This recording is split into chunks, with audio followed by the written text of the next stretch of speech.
Hi Darren. Hi. First of all, just team news, what the situation is, and with Mazraoui and Burmo, could one of them potentially feature this weekend, or would you give them some time off? I don't think so. I think it's too close a turnaround, so we'll have the same players available for the game as we had against Burnley, so no new additions, and Brian and Noose will be not available for the game. Grimsby was the low point of the season in the Carabao Cup. This is a club synonymous with cup success, so how important is it to have an FA Cup run and this competition? That's an important competition, and Manchester United's about winning trophies, and I think we've had good success in the competition in recent years. Won it a couple of years ago, lost in the final. It's an amazing competition. It's the first trophy that I won as a player. It's a special tournament, and as in with the season so far, not in Europe, out of the League Cup, it's Premier League obviously, but it's the FA Cup's a trophy that we should be vying to win and giving ourselves every opportunity to win. Thanks, George. Afternoon, Darren. Hi. You've been really open about some of the conversations you've had with different players so far this week. Just wonder if you've had a chance to speak to Cobby, just because there's been so much speculation around his future because of lack of game time. But overall, how is he? How has he been doing? He seems in a good place. Cobby doesn't give you much, so you wouldn't know if he was in a good place or not so good. He's like that. That's his natural way. But I know him well, and I've known him for a long time, and I've seen him around the building and around different places throughout the season. Not so much about the building, but you see people around, and I've had conversations with him in general. But he's in a good place. I know Cobby, and I think he knows me, and he knows Travis Binion, so he's comfortable with his environment. So he's in a good place. He's trained well, and as I said, he's hard to read, Cobby. So that remains to be seen. Darren, Harry Maguire, I think most people are a little bit surprised that he was on the bench on Wednesday night. Is he in a position where he could start, or what's his fitness, because he's obviously been out for a while? Well, he has been out for a while, so it'd be probably looking at his load and things like that. That decision's not been made, but I think like you've seen the players coming back the other night, you've seen Mason, you've seen Cobby, you've seen Bruno, there has to be some understanding of their first minutes. Might have to be careful a little bit with that process to build back in, so I think Harry will probably be in that situation for the weekend. Hi Darren, we saw the impact Shea made off the bench the other day. I don't know whether you're going to start in this weekend or what, I'm not going to ask about that, but in terms of the academy, that's what young players can do. It felt like it was kind of an issue maybe towards the end of Ruben's time. Obviously there was the mention of Chido and Harry and the entitled mention in his press conference. You've seen a lot of them with the under-18s and working in the academy. What's your view of how the academy is working here and how players are developing, I guess, in terms of ability and character and attitude and things like that? I just think historically, and this club's built around the academy. We've got an amazing academy. Our record speaks for itself. I'm not going to stand here and say anything other than that. We've got an amazing record. I think it's hard to beat in terms of the history of clubs around the world. I think we've got some amazing players, some amazing talents.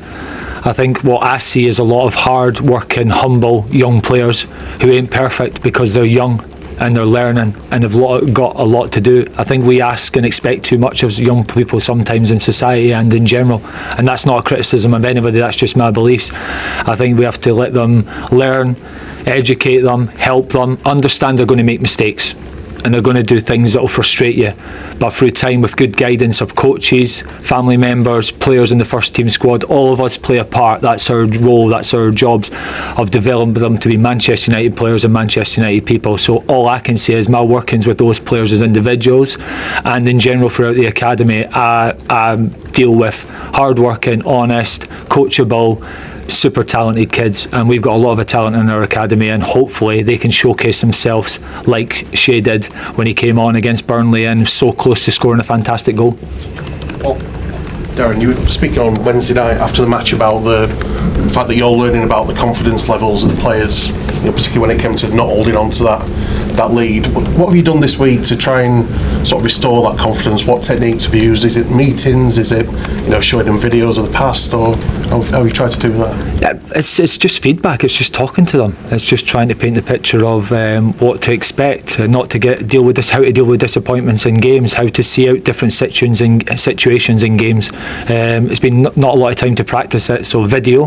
We'll review the game against Burnley and there's some key details in that. that will try and improve them. I think it's a constant thing that evolves over time for me. It's conversations, it's video, it's coaching on the training ground, it's dealing with learning from new experiences that happened within game, and growing and building as a team and developing confidence and going on a run where you deal with those situations. But handling disappointment in football is everything, on and off the pitch, different situations in the game, and it's recognising and understanding that you've got 90 minutes to rectifying things, and nothing's going to be perfect. I think people striving for perfection, football's about chance, luck, opportunities, different things happen. Look at the game the other night. I mean, we conceded one shot on goal, another shot off target, and we draw 2-2, but that's football.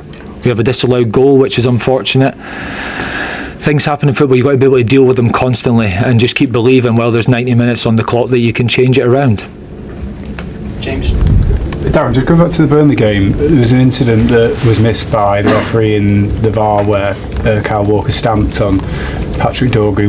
One, can I ask your reaction to that incident? And two, Patrick probably admirably didn't react, but we're in a situation where the players are actually feeling they maybe need to react to get the referee and the VAR's attention, because had he milked that moment or rolled around, he probably would have ended up getting Kyle Walker would have probably ended up being sent off. So like Kyle Walker did when Leitcher didn't touch him, yeah.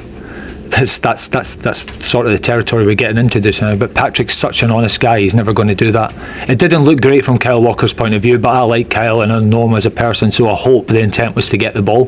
Patrick thought that his intention at the time was Kyle tried to get the ball and make contact with him, so that was his understanding of the incident in the moment. For me personally, I think VAR should have looked at the goal disallowed, which was ridiculous, so they should have been looking at that for me. And as you say, if they don't, they're just going to encourage players making massive dramas out of things and being theatrical, which is what we don't want in the game. I don't want that from my players. I'd strive my players not to do it, but them two situations probably were massive influences on the game the other night, so it shows you how influential it can be. Catherine? I'm just wondering if you've had the chance to speak to Sir Jim Ratcliffe this week, any conversations with him just about the vision of the club and also your own future? I've not, no, and again, the process here works. I speak to Omar and Jason. That's how the processes work. For me, I've been focusing on the job in hand, preparing the team for these two games. There's been no thoughts or conversations about my future. Honestly, the people in Jason and Omar have given me full responsibility to take control of these two games, make my own decisions, lead the team, guide the team, prepare the team, and that's what I've been doing. There's been no conversations with anybody outside of those two people in higher up positions in the club. I know the draw has been made, you can't change it, but in terms of being away from home against a Premier League opposition, against a team that's already beaten you this season, how big is this challenge in terms of what you would have wanted and what you can gain from it? Yeah, on the one side you can't complain. On the other side, if you want to achieve something, you have to beat the best teams, you have to beat the best challengers. So that's why we're not the club who complains about these kind of things. These are just circumstances we can't change, so we have to accept these kind of things. Of course, the travels are more intense than if you play at home. I think that's normal, but like I just mentioned, it's not an excuse. We go there to get to the next round. We know it's a big opportunity. We know it's also a big opponent, an opponent with big individual quality. But like I just mentioned, we go there to get to the next round, and therefore we have to go all in. Do you see a change? Obviously, a lot's happened within that club, and there's probably more changes to come. But do you see a change in style of play immediately from Burnley and the interim management team that's been put in place? I think it's very difficult. Of course, there was a change regarding the formation, so they changed to a back four, but they're still the same players on the pitch. I think it's also not so easy for a coach to get into it and to media have an impact within like 2 or 3 days. I don't know how many training sessions they had together. So I think we have to focus on us. We can prepare our team individually to their opponents, who they will face, because I think the individual players won't change that much towards Sunday. But then it's really about us. It's really about sticking to our principles, trying to do our principles right for 90 minutes, and I think that's the main focus. Just finally from me, it's a very historic competition. and I know you know the history of this football club. How aware are you of the history going way back in terms of Albion losing in a final against Manchester United, Albion losing in a semi-final against Manchester United, and never having beaten them in this competition? Yeah, these are statistics, so I know them, definitely I know them, because like losing, I think, in the semi-final wasn't that far away, so I was already alive. The other things that happened a little bit earlier, but yeah, definitely I know them. It's a good reason to go there and change it. It's a good reason to go there and try to avoid having like these kind of history in this club. So that's also our responsibility, and we know we are capable of going there and win this game. We are capable of going there and get to the next round, and that's our only focus. I think that the experiences or the games you just mentioned won't affect us tomorrow. So it's just the effect that happened in the past. But tomorrow, in 2 days, there are new circumstances. There are new players on the pitch. It's just a new situation. So that's why we don't get too much affected by these kind of things, and then we try to create new history. Thank you. Fabian, you started the game against Manchester City on the front foot very well in the first sort of 15-20 minutes. You regularly got in behind them. Will you be looking to do much the same against Manchester United at Old Trafford? It's always nice to start like this. I think even nicer when you score, because an early goal always helps. It changes the dynamic of the game. So I just said it after the game against City regarding the performance. We were happy. I think we could be much more effective using our chances. We could be like more mature in front of the goal, use the chance we created better, then there might be a different result. But regarding the performance, we want to go to Manchester again and try to start on the front foot and try to start intense, because that's our style of play and these are our principles, and that's exactly what I just mentioned. It's about us, focusing on us, concentrating on our principles, and that's what we try to do as well when we go to United. What different challenges do you expect Manchester United to pose under Darren Fletcher as opposed to Ruben Amorim? It's difficult to say, because on the one side that the players, they didn't change, so we will face the same individual quality we faced under Ruben. Of course, I just mentioned that they changed the system. I don't know how they will face us. We saw only one game against Burnley, and it's difficult to get so many conclusions out of one game. But the main thing is really, and what we can really control is like how we prepare for that game, how we step into this game, how is our mindset, how is our standard, how our actions regarding the things we can control, and then we might have to react on them in the halftime. But before that, is really difficult to prepare only because of one game. You must have looked at their performance against Burnley in the 2-2 draw. What differences did you see from them from a tactical point of view? Yeah, like I just mentioned, I think they changed to a back four. They had one clear 10 on the pitch, one clear striker. They played a lot of crosses. I think especially from the left side, they have good crosses. On the right side, they have Dalot. They have like clear signal balls. And then the main thing is, I think it's still United. So United, still a big club. United, still a big club with big players. And they showed it again against Burnley, that they can score in every second of the game, that they can easily change dynamics of the game within one action. So they were 1-0 down, and I think within 10 minutes they changed the score. They had like really good actions in the game. I think in the end they deserved to win, but also Burnley never stopped playing. So that was a typical game for the Premier League at the moment. Very competitive, very, very equal. So regarding tactical things, I think it's the biggest change is the back four, and that's what we try to prepare for. Benjamin Sesko was heavily involved. He seemed to get more of the ball, scored 2 goals. What do you make of him, and was he a player that you followed in the Bundesliga during your time in Germany? Yeah, I followed him. I think he can be a big player for United. He has everything what a really good striker needs. He's very strong, physically strong. He's fast. He is good with his head. He is technical good, finding good solutions in tight spaces. So I followed him. I liked him as a player. I think he didn't have that easy start, but against Burnley it was impressive for what he showed. So we definitely have to take care of him, but not only of him. I think they're also really good other players, especially the offensive players. I know they're still missing some players because of the Africa Cup, but they still have enough quality to hurt every opponent in the league. So it's not only Sesko. There are a lot of players who can make the difference. So we need to prepare for all of them.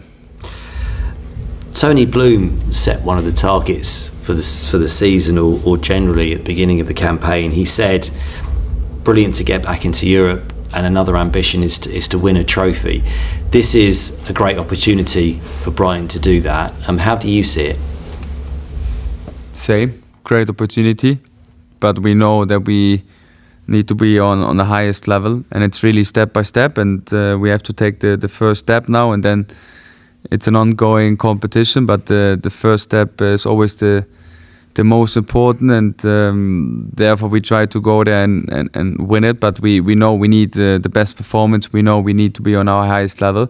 But we always say that we are a club with big ambitions, especially like our owner, like really tries to live it, and therefore we have to fulfill these kind of expectations, but that's something what we love to do. We go there, we try to give our best, and then we see what happens. Right, Eddie Howe, how concerned are you about his future? Manchester United, by the way, there's no talk that Manchester United are in for him. This is just Roy Keane. It would be his first choice. And a lot of Manchester United fans are getting in touch with us saying that he would be their first choice as well. And all season we've been talking about England in the summer. Do you think you've got him long term?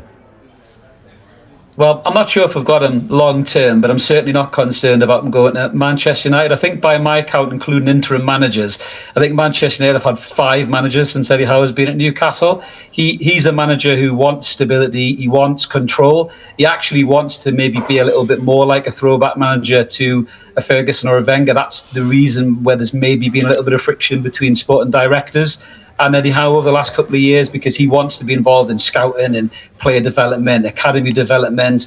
And at Manchester United, it just seems to be a real toxic place now, whether you're an experienced manager with trophies in your cabinet in the shape of Van Gaal or Mourinho, whether you're a young manager coming through in the shape of Amrin, that job seems to chew you up and spit you out. And I think Manchester United still live in this kind of mindset that they're the Manchester United that I sadly grew up hating, winning everything, and they're not that team anymore. They're miles away from that. But they're ex-players like Roy Keane and alike, and brilliant players with unbelievable pedigree in the game. They still sometimes forget that Manchester United have slipped down that pecking order in terms of appeal. If Eddie Howe was going to leave Newcastle for another club, if it would maybe be, I don't know, a Chelsea or an Arsenal or even a club abroad. But I think England is probably the one that would concern me about Howe, because I think he's tailor-made for the England job, and I think it's the kind of manager that probably the FA would like, depending on what happens with Thomas Tuchel in the World Cup potentially. But concerned, I think the issue is that the life of a manager is short-term. I think Eddie Howe has probably served longer than most managers, which is a real sad indictment of the state of modern day management. But I think I'd be more worried about him going to England than I would Manchester United, because I just think they are absolutely miles off it. And whoever goes in there next will probably get chewed up and spat out a year later. How do the club match Eddie Howe's ambitions? He does seem an ambitious manager. Yeah, he is an ambitious manager. I mean, I think they're always going to struggle with the PSR and the FFP regulations until we get to that point where the commercial revenue is enhanced. The stadium's obviously a huge kind of white elephant in the room for us, because we've got the fans wanting to attend. We've got the ground at full capacity. We can't sell any more tickets. You've got the corporate kind of sponsorship there too. And whether people like it or not, that's a modern day requirement of being one of those clubs, you have to have that money coming in to add to the revenue, and then that could give Eddie Howe more money in the transfer market to play with. But the club have backed him quite well. I mean, he had over 200 million in the summer. Granted, he lost arguably his best player, and that was maybe a little bit mismanaged behind the scenes as well. But I don't blame Eddie Howe for that one. I think he was kind of, if anything, he came out of that looking an even better manager, because that was a really difficult situation to handle as a manager, which makes him appeal to a lot of people like Roy Keane, I suppose. But yeah, they just got to keep backing him in the transfer market as best they can within the financial restraints that they're operating under, I think. Okay, Chris, thank you. Darren Fletcher faces Brighton with calm focus. Ahead of Manchester United's FA Cup clash against Brighton, Darren Fletcher addressed the media with a message built around focus, responsibility, and short-term improvement. The interim manager made it clear that his attention is firmly fixed on the upcoming challenge, not on speculation about his future. Fletcher confirmed he will once again take charge of the team, stressing that the club's leadership wants stability and full commitment as United navigate a crucial period. After a frustrating 2-2 draw in his first game in charge, he admitted improvements are needed, particularly in concentration and game management. Speaking calmly but firmly, Fletcher highlighted preparation as his top priority. He avoided discussing tactical details or team selection, choosing instead to underline the importance of mindset, discipline, and collective effort. One game at a time was the recurring theme of his briefing. The FA Cup tie against Brighton and Hove Albion now represents more than just progression in the competition. For Manchester United, it's a chance to respond, reset, and show character under pressure. All eyes will be on Old Trafford to see if Fletcher's calm approach can inspire the reaction United desperately need.